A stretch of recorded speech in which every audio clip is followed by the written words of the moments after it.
அனைவருக்கும் வணக்கம். நம்ம டெய்லியும் prelims and mains point of வியூல 5 கொஸ்டின்ஸ் கரண்ட் அஃபேர்ஸ்லேருந்து பார்க்குறோம்.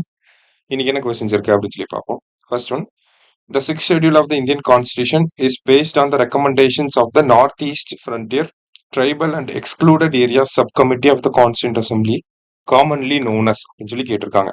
அதாவது 6வது அட்டவணை கீழே பார்த்தீங்கன்னா ஆர்டிகல் 244, 275 எல்லாம் வரும். இந்த 6வது அட்டவணைக்கு கீழே நமக்கு வந்து இந்த 6th ஷெட்யூல் அப்படிங்கிற அந்த ஒரு விஷயத்துக்கு கீழே அட்டானமஸ் டிஸ்ட்ரிக்ட் கவுன்சில் இது எல்லாத்தையுமே ரெக்கமெண்ட் பண்ணது யாருன்னா கான்ஸ்டியூண்ட் அசம்பிளில ஒரு சப் கமிட்டி வந்து போட்டிருப்பாங்க. அந்த சப் கமிட்டி பேர் என்னன்னா north east frontier tribal and excluded area sub committee அப்படின்னு சொல்லி கொடுத்துருப்பாங்க. சரியா? மேஜர் கமிட்டிஸ்ல நீங்க மேஜர் கமிட்டிஸ் மைனர் கமிட்டிஸ் படிப்போம். அதுல மேஜர் கமிட்டிஸ்ல பாத்தீங்கன்னா இந்த கமிட்டி இருக்கும். இந்த கமிட்டியோட ஹெட் தான் யாருன்னா கோபிநாத் வர்தோலி அப்படிங்கிறவர். இவர் தலைமையில் இருந்த கமிட்டி தான் இந்த 6th ஷெட்யூல் ரெக்கமெண்ட் பண்ணியிருப்பாங்க. அதுல அட்டானமஸ் டிஸ்ட்ரிக்ட் கவுன்சில ரெக்கமெண்ட் பண்ணியிருப்பாங்க. எல்லாமே இவங்க தான் பண்ணியிருப்பாங்க. சரியா? ஸோ ஜேபி கிருப்லானி கமிட்டி வந்து பாத்தீங்கன்னா ஃபண்டமெண்டல் ரைட்ஸ் சப் கமிட்டி. மைனாரிட்டிஸோட சப் கமிட்டி வந்து முகர்ஜி. நார்த் ஈஸ்டோட சப் கமிட்டி வந்து பர்தோலி கமிட்டி.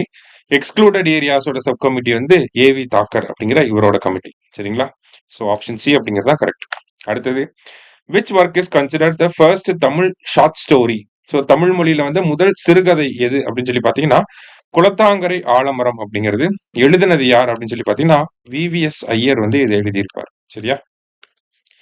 அடுத்தது, the Sahitya Academy was formally inaugurated by Government of India on 12th March 1954. Correct தான். 12 மார்ச் 1954 சாகித்ய அகாடமி அப்படிங்கிற அமைப்பு உருவாக்கி இருப்பாங்க.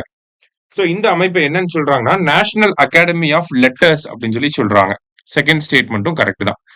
It is only institution that undertakes literary activities in 24 Indian languages அப்படின்னு சொல்லி கொடுத்துருக்காங்க. 24 இந்திய மொழிகள்ல அந்த விருதுகள் வழங்குறது எல்லாமே இவங்க தான் பண்றாங்க.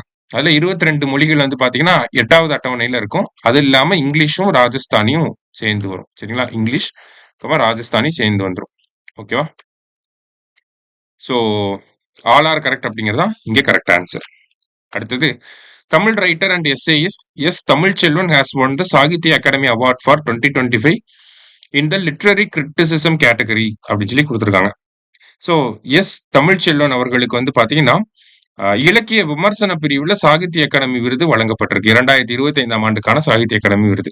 என்ன புத்தகம் அப்படின்னா தமிழ் சிறுகதையின் தடங்கள் அப்படிங்கிற இந்த ஒரு புத்தகத்துக்காக இவருக்கு வழங்கப்பட்டிருக்கு. ஸோ போத் கரெக்ட் அப்படிங்கிறது கரெக்ட் ஆன்சர்.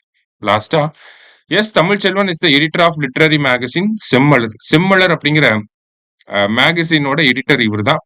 அதே மாதிரி அரசியல் எனக்கு பிடிக்கும், ஜிந்தாபாத் ஜிந்தாபாத், திருப்பி அடித்த வரலாறு போன்ற புத்தகங்களையும் இவர் எழுதியிருக்கார். சரியா? ஸோ போத் கரெக்ட் அப்படிங்கிறது கரெக்ட் ஆன்சர். இன்னைக்கு 5 கொஸ்டின்ஸ் பார்த்திருக்கோம். தேங்க்யூ.